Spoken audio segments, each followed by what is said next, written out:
Nick Varley from Crestview Strategy joins us again tonight from London, England. Nick, let's talk about the importance of this moment. Sunak will become the first Hindu Prime Minister in the UK, the first British Asian Prime Minister. How have people been reacting to the news today? Yeah, so I think that it is a pretty profound moment for the UK, to be completely honest, to see the Prime Minister, from a British Asian background, as a Hindu, and I think it's one of those things where you can't be what you can't see, and so in a world where obviously we want everyone from across the UK, from all of our different communities, to play a part in public life, this is a huge moment. Now you can see that in the UK, people from different communities can become Prime Minister, can hold the highest elected office in the land. And that's a special moment. To get to that moment, observers have been looking at what's going on in the UK, likely scratching their heads. Why another PM, but no general election?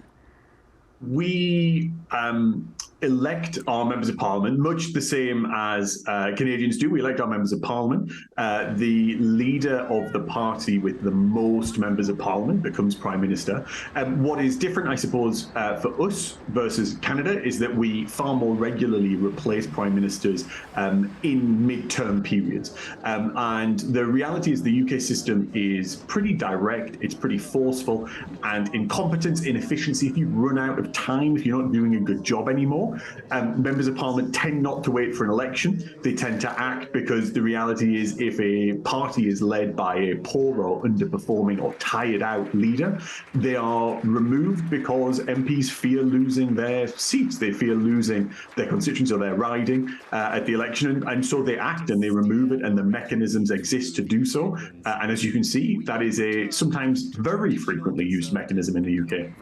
Yeah, in Canada, there are many MPs who stand behind the leader in the party, so it's interesting to see the difference there. But what challenges lie ahead for Sunak and the Conservatives?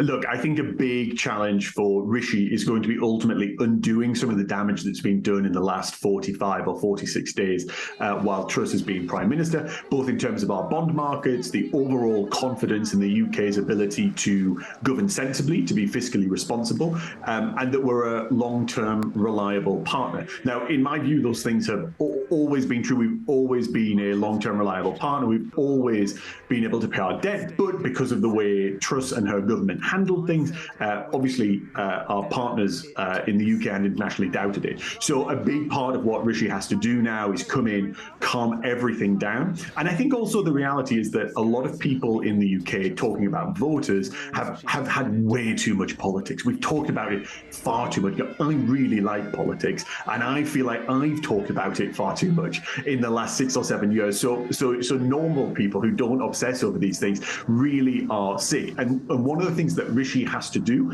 is just return us to a time when politics was something that perhaps you gave some thought to on the weekend, because during the week you're far too busy going about your everyday life and with your own work commitments and family commitments. And honestly, it's just been too much. And Rishi needs to calm everything down and unite the Conservative Party and just be calm for the next 2 years ahead of the general election. Thank you so much, Nick, for your time tonight. Thanks.